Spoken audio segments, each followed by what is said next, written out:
సమర్థవంతమైన నాయకత్వం వచ్చారు. నేను ఇంకొకడు హామీ ఇస్తున్నా, నిరంతరం పోరాడతాం. చట్టసభల్లో 33% వెనుకబడిన వర్గాలకు రిజర్వేషన్లు పెట్టే వరకు, అసెంబ్లీలో పార్లమెంట్ లో మీ రిజర్వేషన్లు వచ్చే వరకు మీ తరపున మేము పోరాడతామని ఈ ప్రజా డిక్లరేషన్ లో కూడా మీకు అందరికి చెప్తున్నా. ఇది కాకుండా ఇంకో పక్క చూస్తే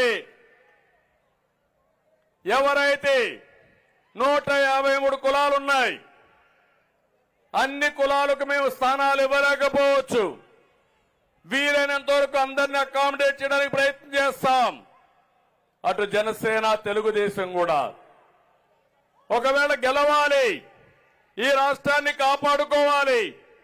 ఒకవేళ ఎవరికైనా మేము రాజకీయంగా ప్రాముఖ్యత ఇవ్వలేకపోతే, స్థానాన్ని కేటాయించలేకపోతే వాళ్ళందరినీ నామినేటెడ్ పోస్టుల్లో పెట్టే బాధ్యత ఎమ్మెల్సీలుగా, ఎంపీలుగా, కార్పొరేషన్ చైర్మన్లుగా వివిధ రంగాల్లో మిమ్మల్ని ప్రోత్సహించే బాధ్యత మాదని మీ అందరికీ హామీ ఇస్తున్నా. ఒకప్పుడు నేను ఆలోచించాం, ఆ రోజు 2 పిల్లల కంటే ఎక్కువ ఉంటే స్థానిక సంస్థల్లో పోటీ చేయడానికి అర్హత లేదు. ఇప్పుడు జనాభానే మన ఆస్తి. అందుకే నేను హామీ ఇస్తున్నా, పవన్ కళ్యాణ్ గారు ఇద్దరం కలిసి హామీ ఇస్తున్నాం. ఎంతమంది పిల్లలున్నా పర్వాలేదు, స్థానిక సంస్థల్లో మీరు పోటీ చేసే అర్హత ఉంటుంది. ఏదైతే పాత చట్టాన్ని రద్దు చేస్తామని చెప్పి కూడా నేను మీకు తెలియజేస్తున్నా.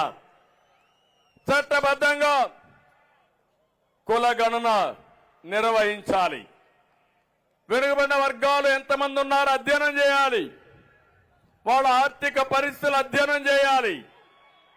వాళ్ళ సామాజిక రాజకీయ నైవేద్యాన్ని దీన్ని కూడా ఒకసారి అధ్యయనం చేసి అందరికీ సముచితమైన స్థానం రావాలి. దీనికి కూడా సెన్సస్ పూర్తి చేస్తాం.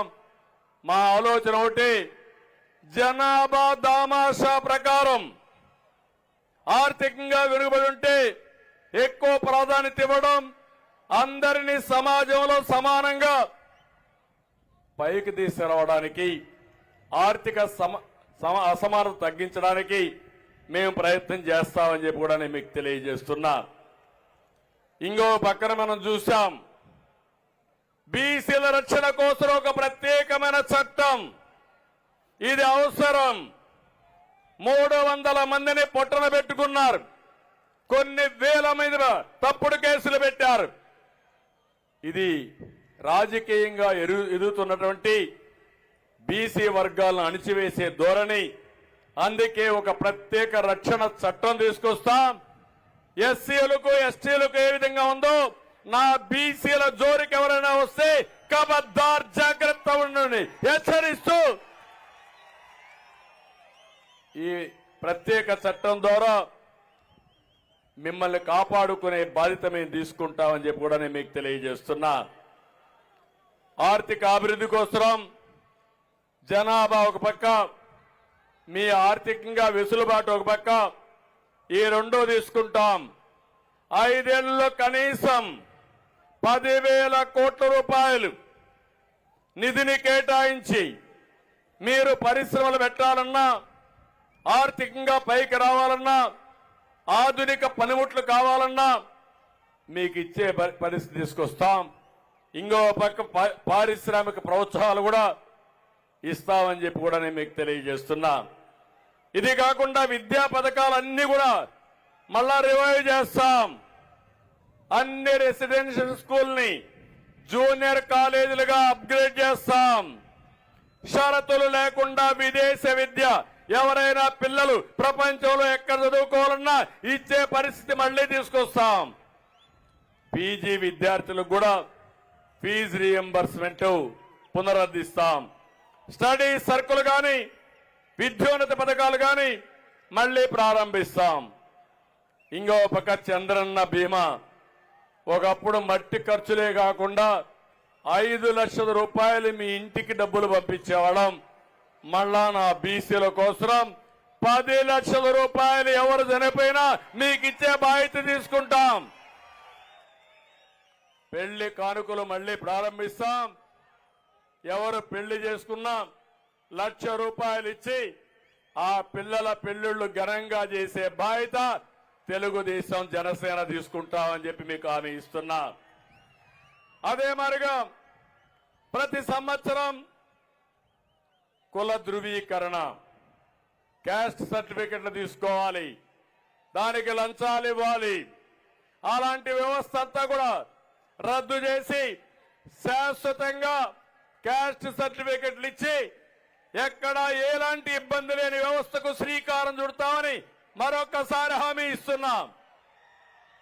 ఇది కాకుండా పెండింగ్ లో ఉన్న బీసీ భూములు, భవనాలు, కమ్యూనిటీ హాళ్లు, చాలా మంది బీసీ భవనాలు కట్టుకున్నారు, కమ్యూనిటీ హాల్స్ కట్టారు, మధ్యలో ఆపేశారు. వచ్చిన వెంటనే 1 సంవత్సరంలో ఇవన్నీ పూర్తి చేసే బాధ్యత తెలుగుదేశం జనసేన ప్రభుత్వం తీసుకుంటామని చెప్పి కూడా నేను మీకు తెలియజేస్తున్నా. ఇది 10 సూత్రాలతో వెనుకబడిన వర్గాల కోసం బీసీ డిక్లరేషన్ తీసుకొచ్చాం. మీ దశ దిశ మార్చడానికి ఇది ఒక అవకాశం. 40 ఏళ్లుగా 42 ఏళ్లుగా ఆదరించారు. మీ రుణం తీర్చుకోవడానికి జై హో బీసీ కింద బీసీ డిక్లరేషన్ ఇచ్చామని మరొక్కసారి మీ అందరికీ విజ్ఞప్తి చేస్తున్నా. ఇంకో పక్క మీరందరూ ఒకసారి గుర్తుపెట్టుకుంటే అనేక రకాలైనటువంటి కులాలన్నీ ఉన్నాయి బీసీల్లో కూడా. ఇప్పుడే పవన్ కళ్యాణ్ గారు, అచ్చెన్నాయుడు గారు, లోకేష్ గారు చాలా విషయాలు మాట్లాడారు. 153 కులాలు. మీరు లేకపోతే నాగరికత లేదు, మీరు లేకపోతే సమాజ హితం లేదు. ఈరోజు నాగరికతకు, మన సంస్కృతి సాంప్రదాయాలకి